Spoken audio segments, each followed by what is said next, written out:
The Nintendo Switch has been 7 years old for, I don't know, several months now.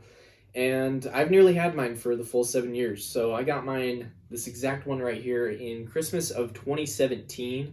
So I wanted to share my thoughts on the Switch as a console, handheld, hybrid, whatever you want to call it. I just wanted to share my experience with the Switch. So, getting started right off on the design of the Switch, right? Nintendo really hit gold with this, in my opinion, right? Having that hybrid design, you can have it connected to your TV and then easily swap to handheld in just a matter of seconds. Really awesome feature, and of course, kind of the main feature of the Switch. And you know what? I mostly play in docked. A lot of people almost exclusively play handheld mode. So yeah, I'm the opposite of that, where typically I'll go docked and on a TV. That's just how I prefer playing games personally. I like having them on the TV and just sitting on the couch, relaxing, playing some good games. So yeah, mostly docked and mostly with the Pro controller. So talking about the Pro controller some more, this is a super comfortable controller. I don't know if it's quite in my top 5 favorite controllers personally, but I will say it is really good. The battery life is really good, and comfort-wise, it is a very solid controller. Nintendo did a really great job with this. Yeah, the buttons feel great, thumbsticks are great, and I'd say it's maybe most comparable to something like an Xbox controller in terms of feel, but it does feel unique as it's its own thing. And of course the triggers are clicky, they don't really have like a draw or anything. So overall, just a really solid controller. And if you're going to be playing on the TV, highly recommend it.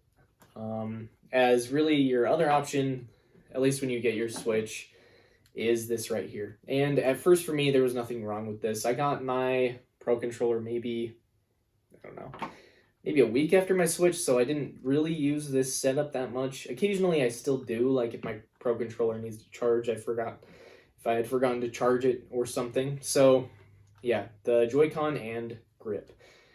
Talking about the Joy-Con a little more, unfortunately they are a high point for the Switch in terms of the technology. It's incredible what Nintendo was able to accomplish putting into such a small package. I have taken one apart, and yeah, you know what? I'm really impressed with how small of a controller it is and how much tech they were able to implement in there. Of course, you have like your gyro, motion controls, and the HD rumble. So overall, you know, I think the Switch Joy-Cons are almost super awesome. I think what they were able to accomplish again is nothing short of amazing, but unfortunately for me, I have gotten stick drift. Joy-Con drift is a thing, it exists, and yeah, you know, a lot of people's Joy-Con are starting to get that. I mean, nearly 7 years later, right, playing the Switch, you know, I'm sure a lot of dust has gotten in there because mostly docked, you know, it's going to get dust in there, so I'm sure, you know, they're dirty or whatnot. Not sure.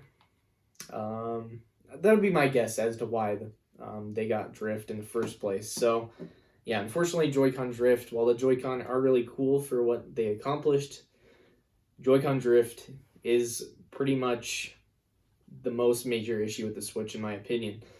Now, it's not like it doesn't ruin the Switch. There are other options to play in handheld mode as opposed to these Joy-Con right here.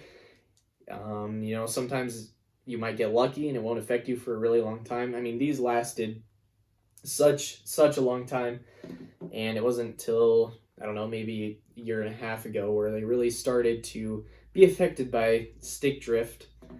And it's not game breaking. I will say that they're still usable to a certain extent. It's just a nuisance, right? You're playing the game, you're walking forward and your character just keeps walking when you let go, you know, stuff like that. You're rotating the camera with the right stick, camera keeps spinning, or it just randomly starts spinning, right? Stuff like that, you know, it'll happen. But there are other options out there, and I don't think it ruins the Switch by any means.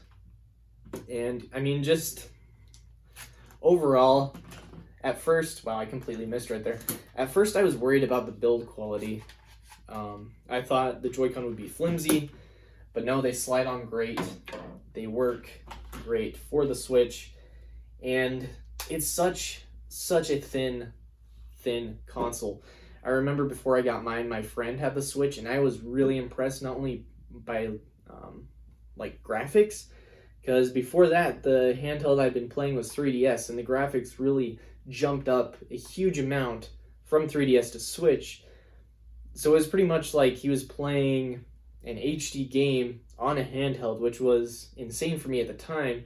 But I was also impressed by how thin the Switch is in terms of its package. So yeah, you know what? You can absolutely take it places pretty easily. And I've got to say, personally though, I still do take my DS probably more often than the Switch. It's just a little easier to pack around. But really, you're not going to have an issue using the Switch portably, right? Taking it on vacations and whatnot, which I've done, and you know the Switch has worked great for that.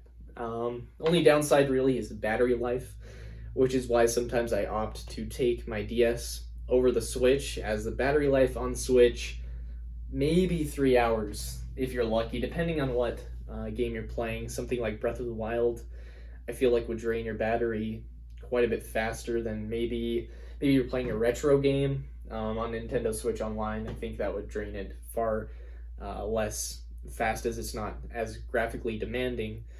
So yeah, you know, Switch is a great portable, and you know, really impressive with what Nintendo is able to do there. And in high school, this was a lifesaver for sure. Playing multiplayer games on the bus, you know, on bus rides and whatnot with friends, the Nintendo Switch was perfect for that. So let's talk about some of the games that I've played over the years. Some of my favorites: Metroid Dread, relatively recent release. Such an incredible game.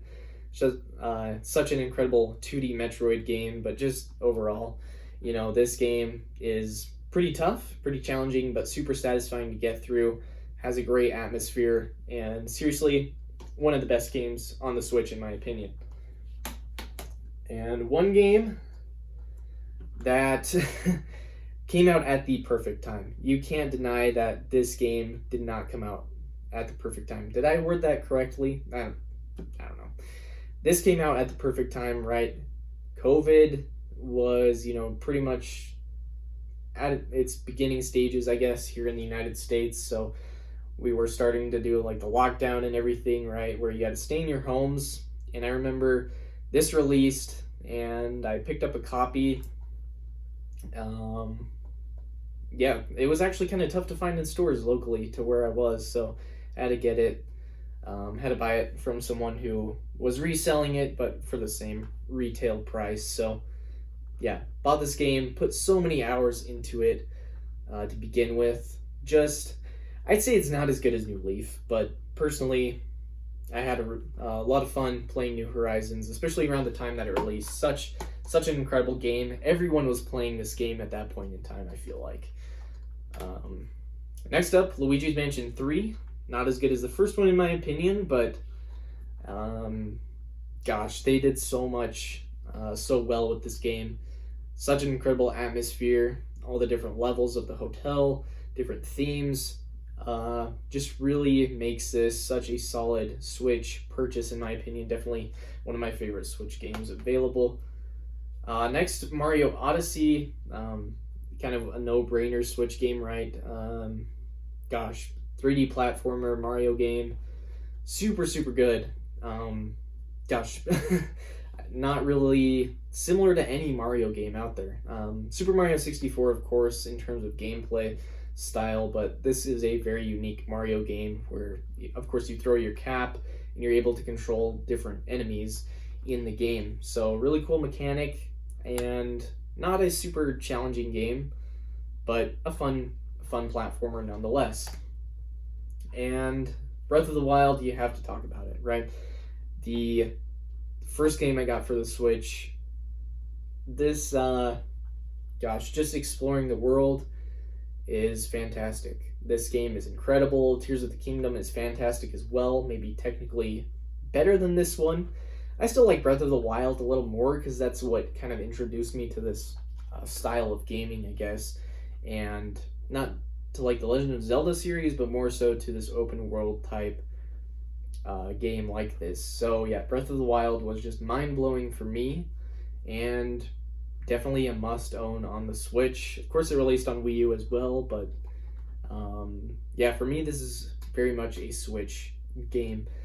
And I mean, how cool was it at the time to have this massive scale of a Legend of Zelda game that you could take portably? Super awesome. So, if you can't tell from my positivity surrounding the Switch in this video, I seriously think this has been one of Nintendo's greatest consoles of all time. Not only in terms of success, but they have released so many great first party games. It has such a great indie support as well. I think this is one of the best way to play indie games because then you have, of course, access to it to play on your TV, but you can also take them portably. So, yeah, overall, my thoughts on the Switch, I think it's great. I think it has been a very successful 7-year console so far. So let me know your thoughts down in the comments. I'd really like to know, what are some of your favorite games, and just share some of your experiences playing Switch over the years. So thank you for checking out my video, and I'll catch you in the next one.